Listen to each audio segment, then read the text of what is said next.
तर आपल्याला उकडीचे मोदक बनवतो आपण. त्या कढईत तूप घ्यायचं, थोडंसं खवलेलं खोबरं घ्यायचं, ओलं नारळ आणि चवीनुसार गूळ घ्यायचं, जेवढं तुम्हाला गोड हवे ते. थोडी खसखस घ्यायची भाजलेली आणि ती टाकायची आणि गूळ मेल्ट होईपर्यंत चांगलं परतून घ्यायचं पूर्ण सारण आणि मस्त असं लालसर पडू द्यायचं जरा सारण, म्हणजे असं छान. आणि मग गॅस बंद करून एका ताटामध्ये काढून ते गार होऊ द्यायचं.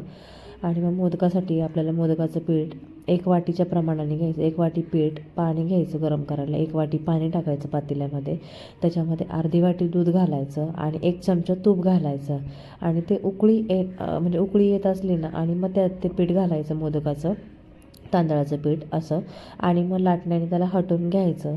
5 मिनटं सगळं एकजीव होऊ द्यायचं आणि झाल्यानंतर गॅस बंद करून 10 मिनटं ते उकड निघण्यासाठी झाकून ठेवायचं. त्यानंतर ते पीठ परातीत काढून गरम गरम ते मळून घ्यायचे. मळून म्हणजे असं तुम्ही हे घेऊ शकता, ग्लासेने चांगलं असं मळून घेऊन नंतर हाताने मऊसूत गोळा करून घ्यायचा. थोडं तूप घ्यायचं हातावर, तुपाने पण मऊसूत गोळा करा. एकदम लोण्यासारखा मऊसूत झाला पाहिजे, त्याला क्रॅक आला नाही पाहिजे. ते झाकून ठेवायचं.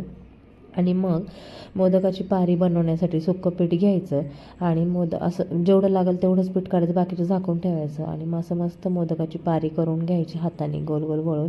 अशा प्लेटला हे करायचं त्याला, म्हणजे त्याला प्लेट्स पाडून घ्यायच्या आणि मग सारण भरून छानपैकी हाताने अशा मोदकाचा आकार द्यायचा आणि मोदक रेडी. अशा सगळ्या प्रकारे सगळे मोदक बनवून घ्यायचे. तर मी अर्धे हाताने केले होते आणि अर्धे साच्यात बनवले होते.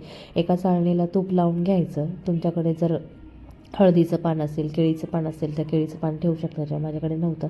गरम पाणी ठेवायचं खाली, पाण्याला उकळी आल्यानंतर हे वाफवून घ्यायचं असं. त्याच्यावर तुपाची धार सोडायची आणि झाकून ठेवायचं. 10-15 मिनटं मस्त उकड काढून घ्यायची, वाफवून घ्यायचं. आणि त्यानंतर मग ह्याच्यामध्ये प्लेटमध्ये घ्यायचे आणि गरम गरम तुपासोबत खायचं.